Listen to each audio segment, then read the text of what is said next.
കേരളത്തിലെ സർക്കാരിൻ്റെയും CPMൻ്റെയും സഹായത്തോടു കൂടി കേരളത്തിൽ മതപരമായ ഭിന്നിപ്പുണ്ടാക്കാൻ സംഘപരിവാർ നടത്തുന്ന ശ്രമങ്ങളെ ഐക്യ ജനാധിപത്യ മുന്നണി ചെറുത്തു തോൽപ്പിക്കും.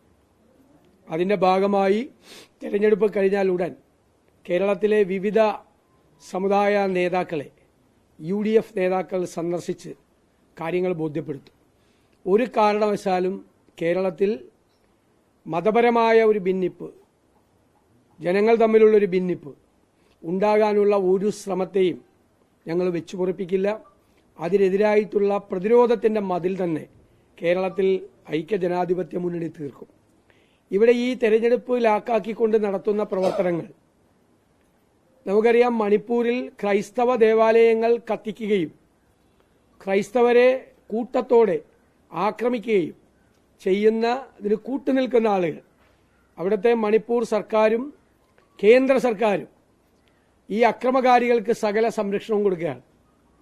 ഈ പാവപ്പെട്ടവരെ സംരക്ഷിക്കാനുള്ള ഒരു ശ്രമവും നടത്തുന്നില്ല.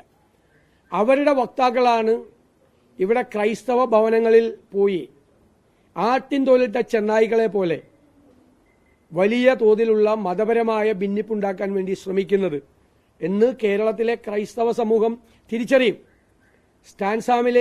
ഫാദർ സ്റ്റാൻസാമിയെ ജയിലിൽ വെച്ച് ക്രൂരമായി പീഡിപ്പിച്ചു കൊന്നവർ, ലോകം മുഴുവൻ ആരാധിക്കുന്ന മദർ തെരേസയുടെ ഭാരതരത്നം തിരിച്ചു വാങ്ങിക്കണം എന്നാവശ്യപ്പെട്ട, മടക്കി വാങ്ങണം എന്നാവശ്യപ്പെട്ട സംഘപരിവാർ നേതാക്കളാണ് ഇപ്പോൾ ക്രൈസ്തവ ഭവനങ്ങളിൽ പോയി ഈ പറയുന്ന ഭിന്നിപ്പിന്റെ രാഷ്ട്രീയം വിളമ്പുന്നത്. ഈ വിഷയം അവ്യക്തമായി നീട്ടിക്കൊണ്ടുപോകാൻ സർക്കാർ ശ്രമിക്കുന്നതിലൂടെ സർക്കാരും CPMഉം ഇതിന് മുഴുവൻ പ്രോത്സാഹനവും നൽകുകയാണ്. വെള്ളത്തിന് തീപിടിപ്പിക്കുന്ന ഈ ഭിന്നിപ്പിന്റെ രാഷ്ട്രീയം വിളമ്പാൻ ശ്രമിക്കുന്നവർക്കെതിരായി ഒരു കേസ് പോലും എടുക്കാൻ സംസ്ഥാന സർക്കാർ തയ്യാറാകുന്നില്ല. വ്യാപകമായ പ്രചരണങ്ങൾ ഈ മതപരമായ ഭിന്നിപ്പുണ്ടാക്കാൻ വേണ്ടി നടക്കുന്നവരെ അവർക്കെതിരായി കേസെടുക്കാനോ അവർക്കെതിരായി നിയമ നടപടികൾ സ്വീകരിക്കാനോ സർക്കാർ തയ്യാറാകുന്നില്ല എന്നത് ദൗർഭാഗ്യകരമായ ഒരു കാര്യമാണ്. അതുപോലെ BJP വിട്ട് BJPയുടെ മുഖവും ശബ്ദവുമായിരുന്ന ഒരാൾ ഇന്ത്യൻ നാഷണൽ കോൺഗ്രസിൽ ചേർന്നപ്പോൾ BJPക്കാർക്കുണ്ടായതിനേക്കാൾ അസ്വസ്ഥത കേരളത്തിലെ CPM നേതാക്കളാണ്. മുഖ്യമന്ത്രിക്ക് എന്തിനാണ് ഇത്ര അസ്വസ്ഥത? ഒരു BJP നേതാവ് കോൺഗ്രസിൽ ചേർന്നെങ്കിൽ, കോൺഗ്രസിൽ നിന്ന് ആരെങ്കിലും BJPയിലേക്ക് ചേർന്നാൽ അതിൽ സന്തോഷിക്കുകയും ആഹ്ലാദിക്കുകയും കോൺഗ്രസിനെ പരിഹസിക്കുകയും ചെയ്യുമായിരുന്ന ആളുകൾ BJPയുടെ വെറുപ്പിന്റെ രാഷ്ട്രീയം വിട്ട് സ്നേഹത്തിന്റെ രാഷ്ട്രീയത്തിലേക്ക് ഒരാൾ പ്രവേശിച്ചപ്പോൾ എന്തിനാണ് CPM നേതാക്കൾ അസ്വസ്ഥരാവുന്നത്? അയാൾ സത്യസന്ധനാണ്, മികച്ചവനാണ്, മിടുക്കനാണ്, ക്രിസ്റ്റൽ ക്ലിയറാണ്, ഞങ്ങളുടെ പാർട്ടിയിലേക്ക് വന്നാൽ ഞങ്ങൾ ഇരു കൈകളും നീട്ടി സ്വാഗതം ചെയ്യുമെന്ന് പാർട്ടിയുടെ സംസ്ഥാന സെക്രട്ടറി മുതൽ ജില്ലാ സെക്രട്ടറി വരെ പറഞ്ഞിട്ട് ഇപ്പൊ ഞങ്ങളുടെ പാർട്ടിയിൽ ജോയിൻ ചെയ്തില്ല, അതുകൊണ്ട് ഇയാൾ വലിയ കുഴപ്പമാണെന്നാണ് പറയുന്നത്. ഈ മന്ത്രി MP രാജേഷിന്റെയൊക്കെ കാപട്യം ജനങ്ങൾ തിരിച്ചറിയല്ലേ? 3 ദിവസം മുമ്പല്ലേ പറഞ്ഞത് അയാൾ ആ രാഷ്ട്രീയം ഉപേക്ഷിച്ച് സന്ദീപ് വാര്യർ വന്നാൽ സന്ദീപ് വാര്യരെ ഇരുകൈകളും നീട്ടി പാർട്ടിയിലേക്ക് സ്വീകരിക്കും എന്ന് പറഞ്ഞ MP രാജേഷ് അദ്ദേഹം കോൺഗ്രസിൽ ചേർന്നപ്പോൾ പറഞ്ഞത് വർഗീയതയുടെ കാളിയനാണെന്നാണ്. അപ്പൊ CPM ചേർന്നിരുന്നെങ്കിലോ? CPM ചേരാൻ സ്വാഗതം ചെയ്യുകയാണ്. ഇങ്ങനെ ഈ മന്ത്രിമാരെല്ലാം ഇങ്ങനെ ഇത്രമാത്രം ഈ ഇഷ്ടിക ബുദ്ധിജീവികളായി അഭിനയിച്ച് ആളുകളുടെ മുന്നിൽ കാപട്യത്തിന്റെ വക്താക്കളായി മാറുകയാണ്. നിന്ന നിൽപ്പിലാണ് അഭിപ്രായം മാറുന്നത്. നിന്ന നിൽപ്പിൽ നേരം ഇരുണ്ട് വെളുക്കുന്നതിന് മുമ്പേ അഭിപ്രായം മാറ്റി പറയുകയാണ്. മുഖ്യമന്ത്രി ഇപ്പൊ ബാബറി മസ്ജിദിന്റെ കാര്യം പറയുകയാണ്. അതായത് മുഖ്യമന്ത്രിയുടെ അഭിപ്രായത്തിൽ ഒരു സംഘപരിവാറുകാരനും ഒരു BJPക്കാരനും വേറൊരു പാർട്ടിയിലേക്ക് പോകരുത്, അവരവിടെ തന്നെ നിൽക്കണമെന്നാണോ? അങ്ങനെയാണെങ്കിൽ CPM നേതാക്കന്മാരെ, CPMന്റെ പ്രവർത്തകരെ കൊല ചെയ്യാൻ നേതൃത്വം RSSന്റെ ഭാഗത്ത് നിന്ന് കൊണ്ടുപോയ RSS നേതാവിനെ ഈ പിണറായി വിജയൻ മാലയിട്ട് കണ്ണൂരിൽ സ്വീകരിച്ചല്ലോ. അപ്പൊ എവിടെ പോയി ഇദ്ദേഹത്തിന്റെ ഈ ബാബറി മസ്ജിദിന്റെ രാഷ്ട്രീയവും ഈ മതേതര രാഷ്ട്രീയവും? കണ്ണൂരിൽ RSS CPM നേതാക്കന്മാരെ കൊല്ലാൻ നേതൃത്വം കൊടുത്ത, ഒരു കാലത്ത് CPM RSS സംഘർഷം ഉണ്ടായിരുന്ന കാലത്ത് ഒരു വശത്ത് നിന്ന് RSSന് നേതൃത്വം കൊടുത്ത ഒരു നേതാവിനെ CPMലേക്ക് മാലയിട്ട് സ്വീകരിച്ചല്ലോ. അന്ന് എവിടെ പോയി ഇദ്ദേഹത്തിന്റെ ആദർശം? പറയുമ്പോൾ ഒന്ന് ഓർത്ത് പറഞ്ഞാൽ നന്നായിരിക്കും. ഇല്ലെങ്കിൽ ഈ സ്വന്തം ബുദ്ധിമുട്ട് പുറത്താവും. ഇപ്പൊ BJP വിട്ട് കോൺഗ്രസിൽ ഒരാൾ ചേർന്ന CPMന് സഹിക്കൂല എന്ന് ഞങ്ങൾക്ക് മനസ്സിലായല്ലോ. ഇനിയും ആളുകൾ വരും. വെറുപ്പിന്റെ രാഷ്ട്രീയം വിട്ട്, ഈ ദുർഭരണത്തിന്റെ രാഷ്ട്രീയം വിട്ട്, ഈ ജീർണതയുടെ രാഷ്ട്രീയം വിട്ട് ഒരുപാട് പേര് വരും. ഒരു സംശയ കാര്യത്തിൽ വേണ്ട. ഞാൻ ഒരു കാര്യം പ്രത്യേകം പറയാൻ ആഗ്രഹിക്കുന്നത്, ചേവായൂരിൽ ഇന്നലെ നടന്നത് സഹകരണ ജനാധിപത്യത്തിന്റെ കൊലപാതകമാണ്. അതിന് മുഖ്യമന്ത്രിയും സഹകരണ മന്ത്രിയും കൂട്ടുനിന്നു. 5000-ഓളം ആളുകളെയാണ് വോട്ട് ചെയ്യാൻ വന്നവരെ ആട്ടിയോടിച്ചത്. 3000-ഓളം പേർ കള്ളവോട്ട് ചെയ്യാൻ വേണ്ടി CPM ജില്ലയിൽ നിന്നുള്ള മുഴുവൻ ക്രിമിനലുകളെയും സംഘടിപ്പിച്ചുകൊണ്ട് പോലീസിന്റെ സഹായത്തോടു കൂടി വോട്ട് ചെയ്യാൻ വന്ന 5000-ഓളം ആളുകളെ ആട്ടിപ്പായിച്ചു. ക്രൂരമായ മർദ്ദനമാണ് അവിടെ കോൺഗ്രസ് പ്രവർത്തകരും വോട്ട് ചെയ്യാൻ വന്ന സാധാരണക്കാരും ഏറ്റുവാങ്ങേണ്ടി വന്നത്. ഒരു ബാങ്ക് പിടിക്കാൻ വേണ്ടിയിട്ടാണ്. ഒരു കാര്യം മനസ്സിലാക്കേണ്ടത്, കേരളത്തിലെ സഹകരണ ബാങ്കുകൾ ഒരു കാലത്തും ഇല്ലാത്ത പ്രതിസന്ധിയിലൂടെ പോകുന്ന കാലത്ത് എല്ലാവരും ഒരുമിച്ച് നിന്ന് അതിനെ സംരക്ഷിക്കണം എന്ന് മുഖ്യമന്ത്രിയും സഹകരണ മന്ത്രിയും പറഞ്ഞ് നാവെടുക്കുന്നതിന് മുമ്പാണ് ഞങ്ങളുടെ നേതൃത്വത്തിലുള്ള ഒരു സംഘത്തെ പോലീസിനെ ഉപയോഗിച്ചും അതുപോലെ ഗുണ്ടകളെ ഉപയോഗിച്ചും പിടിച്ചെടുക്കാൻ, ക്രൂരമായ മർദ്ദനം അഴിച്ചുവിട്ട് പിടിച്ചെടുക്കാൻ ശ്രമിച്ചത്. ഒരു കാര്യം ഞാൻ വ്യക്തമാക്കാൻ ആഗ്രഹിക്കുന്നു, സഹകരണ രംഗത്ത് ഈ സർക്കാരിനുള്ള മുഴുവൻ പിന്തുണയും ഞങ്ങൾ പിൻവലിക്കുന്നു. ഒരു കാര്യത്തിലും ഇനി സർക്കാരുമായി യോജിച്ച് സഹകരണ രംഗത്ത് ഞങ്ങൾ പ്രവർത്തിക്കില്ല. ഇങ്ങനെ പിടിച്ചെടുക്കുന്ന ബാങ്കുകളിൽ ഞങ്ങളുടെ അനുഭാവികളായ ആളുകളുടെ നിക്ഷേപങ്ങൾ തുടരണോ എന്നുകൂടി ഞങ്ങൾ ഗൗരവതരമായി ആലോചിക്കും. ഇപ്പൊ തന്നെ പത്തനംതിട്ടയിൽ 18 മുതൽ 21 ബാങ്കുകൾ വരെയാണ് CPM പിടിച്ചെടുത്തത്. ആ ബാങ്കുകളുടെ സാമ്പത്തിക സ്ഥിതി പരിശോധിച്ചാൽ അറിയാം. വലിയ സാമ്പത്തികമായ പ്രയാസങ്ങളിലേക്ക് ആ ബാങ്കുകൾ കൂപ്പുകുത്തുകയാണ്. അപ്പോൾ സഹകരണ ജനാധിപത്യം സംരക്ഷിക്കണമെന്ന് വലിയ വായിൽ നിലവിളിക്കുകയും ഗുണ്ടകളെയും ക്രിമിനലുകളെയും പോലീസിനെയും ഉപയോഗിച്ച് ജനാധിപത്യത്തെ കശാപ്പുകയും ചെയ്യാം. ഞങ്ങളിതിനെ നിയമപരമായും ഞങ്ങളിതിനെ രാഷ്ട്രീയമായും നേരിടും. ഇങ്ങനെ പിടിച്ചെടുക്കുന്ന ബാങ്കുകൾ മുന്നോട്ട് പോകണമോ എന്ന്, അവിടെ നിക്ഷേപം തുടരണമോ എന്ന് ഞങ്ങളുടെ അനുഭാവികൾക്ക് നിർദ്ദേശം കൊടുക്കണോ എന്നുള്ള കാര്യം പോലും ഞങ്ങൾ ഗൗരവതരമായി പാർട്ടി ആലോചിക്കും.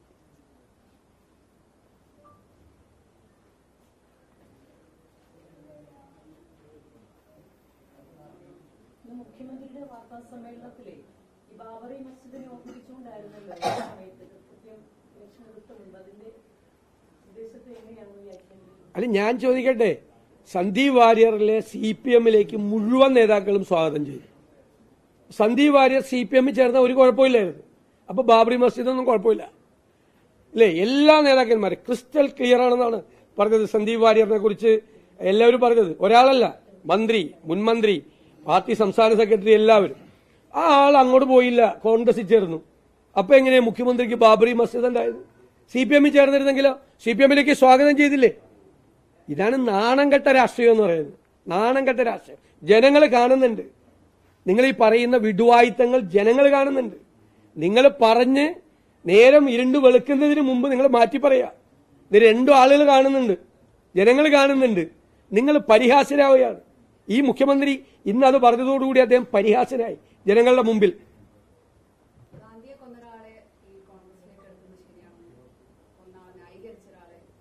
അങ്ങനെ പറഞ്ഞിട്ടില്ല എന്ന് ആ മനോരമ ചാനലിലാണ് ആ വിഷയം വന്നു എന്ന് പറയുന്നത്. ആ മനോരമ ചാനലിൽ ആ സമയത്ത് ആങ്കർ ആയിരുന്ന ശ്രീ അയ്യപ്പദാസ് ഇന്നലെ തന്നെ ക്ലിയറായി പറഞ്ഞു. അങ്ങനെ പറഞ്ഞില്ല, അത് സ്വരാജ് പറഞ്ഞതാണ്. സ്വരാജ് പറഞ്ഞ ഒരു കാര്യം ഏറ്റ് സന്ദീപ് വാര്യർ പറഞ്ഞതാണ്. അത് മാത്രം കട്ട് ചെയ്ത് CPM പ്രചരിപ്പിച്ചതാണ് എന്ന് മനോരമ ന്യൂസിലെ ആങ്കർ, ഈ സംഭവം നടന്ന ദിവസത്തെ ആങ്കർ അയ്യപ്പദാസ് വളരെ കൃത്യമായിട്ട് പറഞ്ഞല്ലോ.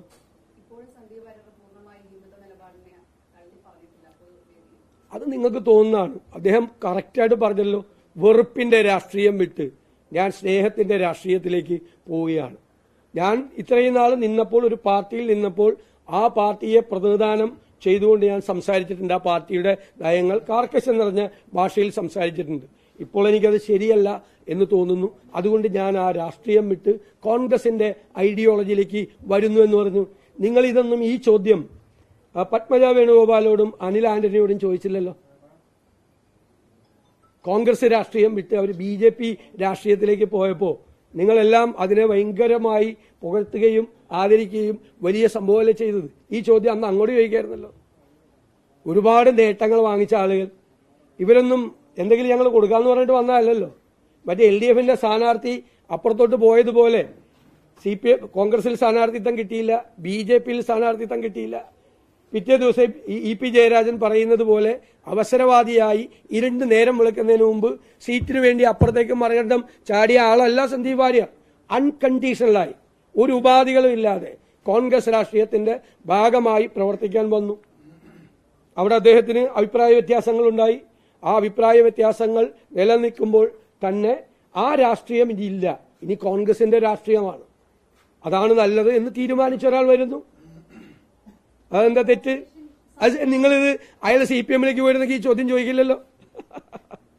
ഈ ഓപ്പറേഷൻ സന്ദീപ് അങ്ങനെ ഉണ്ടെങ്കിൽ അത് ഏത് ഘട്ടത്തിലായിരിക്കും തുടങ്ങിയത്? ഇത്രയും ലാസ്റ്റ് മിനിറ്റ് വരെ അത് ഇത്രയും രഹസ്യമായി അല്ലെങ്കിൽ സീക്രട്ട് ആക്കി വെക്കാൻ കോൺഗ്രസിന് എങ്ങനെ സാധിക്കും? അത് എല്ലാ കാര്യങ്ങളും നമുക്ക് അങ്ങനെ വെളിപ്പെടുത്താൻ പറ്റില്ല.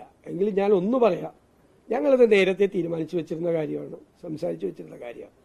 പിന്നെ ഞങ്ങൾ കുറച്ചു ദിവസം വെയിറ്റ് ചെയ്തത് ഈ സന്ദീപ് വാര്യറിന് CPM നേതാക്കന്മാരുടെ ഒരു നല്ല സർട്ടിഫിക്കറ്റ് കൂടി കൊടുത്തോട്ടെ എന്ന് വിചാരിച്ചിട്ട്. അതുകൂടി കിട്ടിയല്ലോ. അപ്പോൾ അതുകൂടി കിട്ടിയപ്പോൾ ആളെ ഞങ്ങൾ കൊണ്ടുവന്നു ഇപ്പുറത്തോട്ട്. തമാശയുടെ ഞാൻ പറഞ്ഞല്ലോ, എല്ലാ കാര്യങ്ങളും നമുക്ക് പുറത്തു പറയാൻ പറ്റില്ലല്ലോ. ഇനി എന്തെല്ലാം കാര്യങ്ങൾ ഞങ്ങൾ ചെയ്തുകൊണ്ടിരിക്കുക. അത് അൺകണ്ടീഷണലാണ് വരവ്. പക്ഷെ ഞങ്ങളൊരു കാര്യം പറഞ്ഞിട്ടുണ്ട്, KPCC പ്രസിഡന്റാണ് പറഞ്ഞത്, അദ്ദേഹത്തെ പുറകിൽ നിർത്തില്ല, മുമ്പിൽ തന്നെ ഉണ്ടാവും.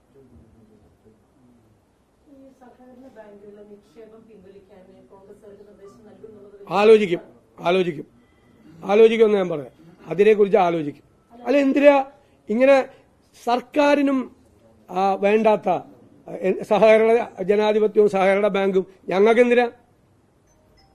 21 ബാങ്കാണ് പത്തനംതിട്ടയിൽ ഗുണ്ടകളെ വെച്ചുകൊണ്ട് പിടിച്ചെടുത്തത്, പോലീസിനെ വെച്ചുകൊണ്ട് പിടിച്ചെടുത്തത്. ആ ബാങ്കൊക്കെ ഇപ്പൊ എങ്ങനെ നടക്കണമെന്ന് ഒന്ന് അന്വേഷിച്ച് നോക്ക്. തിരുവല്ല ഈസ്റ്റ് കോഓപ്പറേറ്റീവ് ബാങ്കിന്റെയൊക്കെ കേരളത്തിലെ ഏറ്റവും മികച്ച ബാങ്കുകളിൽ ഒന്നായിരുന്നു തിരുവല്ല ഈസ്റ്റ് കോഓപ്പറേറ്റീവ് ബാങ്ക്. മുൻ കേന്ദ്രമന്ത്രി വരെ ക്രിമിനലുകളെ ഉപയോഗിച്ച് തള്ളി നീക്കി, MP വരെ തള്ളി നീക്കിയിട്ട് ക്രിമിനലുകൾ വന്ന് വോട്ട് ചെയ്ത് ബാങ്ക് പിടിച്ചെടുത്തത്. അങ്ങനെ പിടിച്ചെടുത്ത ബാങ്ക് അങ്ങനെ അങ്ങ് പോകണ്ടെന്ന് ഞങ്ങൾ കൂടി തീരുമാനിച്ചാലോ? ഞങ്ങൾ അതിനെക്കുറിച്ച് ആലോചിക്കുമെന്ന് ഞാൻ പറഞ്ഞു.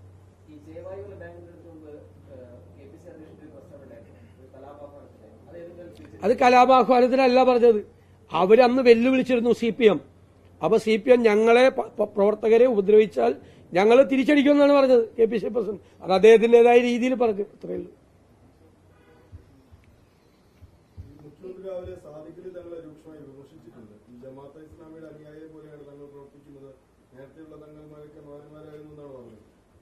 അങ്ങനെയല്ലല്ലോ പാർലമെന്റ് തെരഞ്ഞെടുപ്പിന് മുമ്പും പാർലമെന്റ് തെരഞ്ഞെടുപ്പ് കാലത്തും പറഞ്ഞത്. പാർലമെന്റ് തെരഞ്ഞെടുപ്പ് കാലത്ത് 35 ദിവസം CAA കുറിച്ച് മാത്രം പ്രസംഗിച്ച പിണറായി വിജയൻ ഇപ്പൊ CAA എന്ന് മിണ്ടുന്നില്ല. അന്ന് ന്യൂനപക്ഷ പ്രീണനമായിരുന്നു. ന്യൂനപക്ഷത്തിന്റെ വോട്ടും കിട്ടിയില്ല, ഭൂരിപക്ഷത്തിന്റെ വോട്ടും ഒഴുകിപ്പോയെന്ന് കണ്ടു കഴിഞ്ഞപ്പോൾ തെരഞ്ഞെടുപ്പ് കഴിഞ്ഞപ്പോൾ ഭൂരിപക്ഷ പ്രീണനമാണ്. ഇപ്പൊ സംഘപരിവാറിനെ സന്തോഷിപ്പിക്കൽ, സംഘപരിവാറിനെ സുഖിപ്പിക്കൽ, ഇതെല്ലാം ഇപ്പൊ നടത്തിക്കൊണ്ടിരിക്കുന്നത്. അതിന്റെ ഭാഗമാണ്. മുസ്ലിം ലീഗ് ജനാധിപത്യ പാർട്ടിയാണ്, മുസ്ലിം ലീഗ് ഭയങ്കര സംഭവമാണ്, ഇടതുമുന്നണിയിലേക്ക് വന്നാൽ സ്വാഗതം ചെയ്യുന്നു, ഇതേ നാവുകൊണ്ട് തന്നെയല്ലേ പറഞ്ഞത്. ഇപ്പൊ പാണക്കാട് തങ്ങൾ മോശക്കാരനായി. കാരണം പാണക്കാട് തങ്ങൾ പറഞ്ഞു മുസ്ലിം ലീഗ് UDF ഇട്ടുപോകുമെന്നും വാർത്ത പ്രചരിപ്പിച്ചു CPM. അപ്പൊ പാണക്കാട് തങ്ങൾ ഒറ്റ വാചകത്തിൽ മറുപടി പറഞ്ഞു. എന്താ മറുപടി പറഞ്ഞത്? UDFൽ നിൽക്കാൻ 1000 കാരണങ്ങളുണ്ട്, LDFിലേക്ക് പോകാൻ ഒരു കാരണം പോലും ഇല്ല എന്ന ഉറച്ച നിലപാടെടുത്ത്. അതിന്റെ അസ്വസ്ഥതയാണ്. അപ്പോ പാണക്കാട് തങ്ങളെ കുറിച്ച് മോശമായിട്ട് പറഞ്ഞാൽ ഭൂരിപക്ഷത്തെയും അതുപോലെ സംഘപരിവാർ ശക്തികളെയും സന്തോഷിപ്പിക്കാം എന്നാണ്. അതിനല്ലേ ഈ മുഖ്യമന്ത്രി ഡൽഹിയിൽ പോയിട്ട് PR ഏജൻസിയെ കൊണ്ട് വാർത്താ സമ്മേളനം നടത്തിച്ചതും നോർത്ത് ഇന്ത്യയിൽ ഇലക്ഷൻ നടക്കുന്നതിന്റെ 3 ദിവസം മുമ്പ് ഹിന്ദുവിൽ അഭിമുഖം കൊടുത്ത് കേരളത്തിനെ കുറിച്ച് വളരെ മോശമായി പറഞ്ഞതും അതിനല്ലേ പറഞ്ഞത്. അത് തന്നെ ഇപ്പോഴത്തെ രാഷ്ട്രീയം അതാണ്. അത് എപ്പോൾ മാറുന്നു നിങ്ങൾ നോക്കിയിരുന്നാൽ മതി. ഓന്തിന്റെ നിറം മാറുന്നത് പോലെ CPMന്റെയും പിണറായി വിജയന്റെയും രാഷ്ട്രീയം മാറിക്കൊണ്ടിരിക്കുകയാണ്. ഓന്തിന്റെ നിറം മാറുന്ന വേഗത്തിൽ നോക്കിയിരുന്നാൽ മതി. നാളെ എന്തായിരിക്കും പറയാൻ പോണെന്ന് അറിയില്ല. മാറി മാറി പ്രീണനമാണ്. വേറെ ആരും ഇല്ലാത്ത സ്ഥിതിയിലായ പാർട്ടി.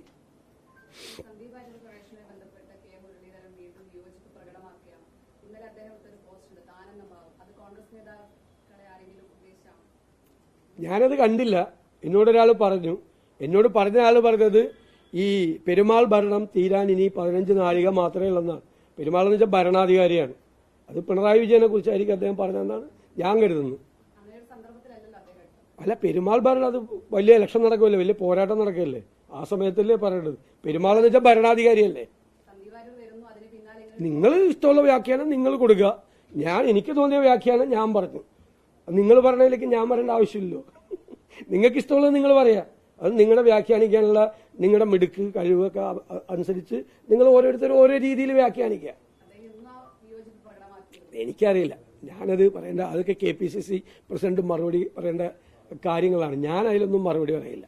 പക്ഷെ കേരളത്തിലെ മുഴുവൻ കോൺഗ്രസ് നേതാക്കന്മാരും മുഴുവൻ കോൺഗ്രസ് പ്രവർത്തകരും ഐക്യജനാധിപത്യ മുന്നണിയുടെ നേതാക്കളും പ്രവർത്തകരും ആവേശഭരിതരാണ്. നിങ്ങൾക്ക് അറിയാമല്ലോ, ആവേശഭരിതരാണ്. ഇപ്പൊ മുഖ്യമന്ത്രിക്ക് എന്താ ഇത്ര അസ്വസ്ഥത? മാധ്യമങ്ങൾ കൂടുതൽ പ്രാധാന്യം കൊടുക്കുന്നു. ഞങ്ങളുടെ പാർട്ടിയിൽ നിന്ന് ഇതുവരെ കേട്ടിട്ട് പോലും ഇല്ലാത്ത ആരോ, ഒരു വർഷമായിട്ട് രാഷ്ട്രീയ പ്രവർത്തനം നിർത്തിപ്പോയ ഒരാൾ കോൺഗ്രസ് വിട്ടു വന്നപ്പോഴും നിങ്ങൾ ഇതുപോലെ കൊടുത്തില്ലേ? 1 മണിക്കൂർ അല്ല ലൈവ് കൊടുത്ത്, എന്റെ പോലും കൊടുത്തിട്ടില്ല ഇന്നേ വരെ. അതൊക്കെ അങ്ങനെയല്ലേ? അതെനിക്കറിയില്ല. അത് KPCC പ്രസിഡന്റിനോട് അദ്ദേഹം മറുപടി പറഞ്ഞിട്ടുണ്ടായിരുന്നു. പിന്നെ നിങ്ങളൊരു ചോദ്യം ചോദിച്ചല്ലോ നേരത്തെ, താങ്കളൊരു ചോദ്യം ചോദിച്ചല്ലോ, ഇവർ രണ്ടുപേരും ചോദിച്ചു, എങ്ങനെയാണ് കോൺഗ്രസ് ഇത് രഹസ്യമായിട്ട് സൂക്ഷിച്ചത്? ചില കാര്യങ്ങൾ രഹസ്യമായിട്ട് സൂക്ഷിക്കേണ്ടി വരും. പുറപ്പുറത്ത് കയറി പറഞ്ഞിട്ടല്ല ചില കാര്യങ്ങൾ ചെയ്യുന്നത്. എല്ലാ കാര്യങ്ങളും നമ്മൾ പുറപ്പുറത്ത് കയറി എന്ന് പ്രഖ്യാപിച്ചിട്ട് ചെയ്യാൻ പറ്റുമോ? ചില കാര്യങ്ങളിൽ രാഷ്ട്രീയമായ തന്ത്രജ്ഞത, അല്ലേ, സ്ട്രാറ്റജിക്കായി പെരുമാറേണ്ടി വരും. രാഷ്ട്രീയമായി ചിലപ്പോൾ കൗശലത്തോടുകൂടി പെരുമാറേണ്ടി വരും, ചിലപ്പോൾ ബുദ്ധിപൂർവമായി പെരുമാറേണ്ടി വരും. അങ്ങനെയല്ലേ ഒരു രാഷ്ട്രീയ പാർട്ടി പ്രവർത്തിക്കേണ്ടത്? അതുപോലെ പ്രവർത്തിച്ചത്രയേ ഉള്ളൂ.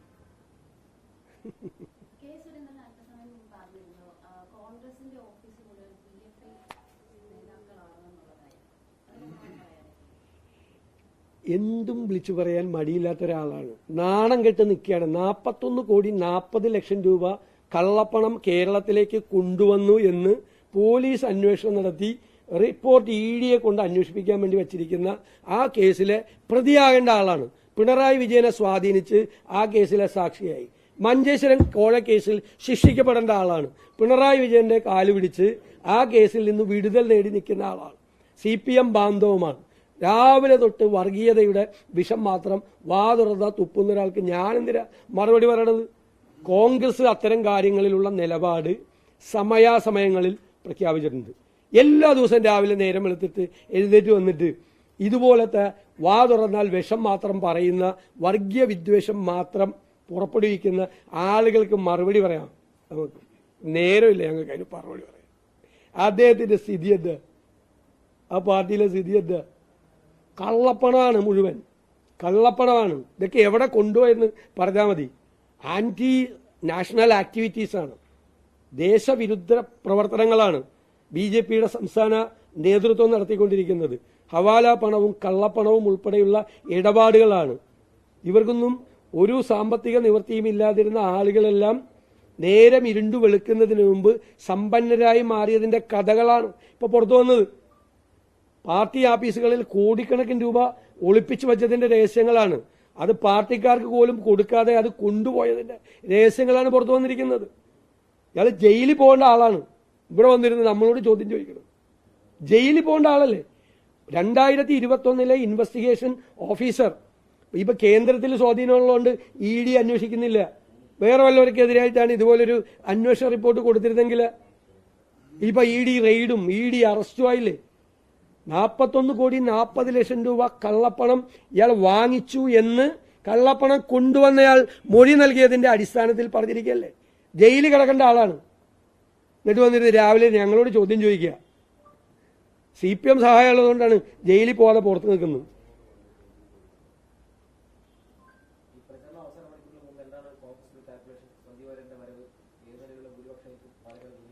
സന്ദീപ് വാര്യറിന്റെ വരവുണ്ടാകുന്നതിന് മുമ്പ് തന്നെ 10,000-ലേറെ വോട്ടിന്റെ ഭൂരിപക്ഷത്തിൽ അവിടെ ഐക്യജനാധിപത്യ മുന്നണി BJPയെ തോൽപ്പിക്കും എന്ന് ഞങ്ങൾ പറഞ്ഞതാണ്. പിന്നെ CPMന്റെ ചില പ്രവർത്തനങ്ങൾ കൊണ്ടും BJPയുടെ ചില പ്രവർത്തനങ്ങൾ കൊണ്ടും സന്ദീപ് വാര്യറിന്റെ കടന്നുവരവ് എല്ലാം കൊണ്ട് അത് 10,000-ൽ നിന്ന് അതിന്റെ മുകളിലേക്ക് പോകുന്ന കാഴ്ചയാണ് അവസാന നിമിഷം തെരഞ്ഞെടുപ്പിൽ ഉണ്ടാകുന്നത്. നിങ്ങൾ നോക്കിക്കോ, ജനങ്ങൾ ഇത് മതേതര കേരളമാണ് എന്ന് ഉറക്കെ വിളിച്ചു പറയുന്ന, അത് പാലക്കാട് എന്ന് വിളിച്ചു പറയുന്ന ഒരു വലിയ കാഴ്ചയായിരിക്കും 23-ാം തീയതി വോട്ടെണ്ണുമ്പോൾ ഉണ്ടാകാൻ പോകുന്നത്.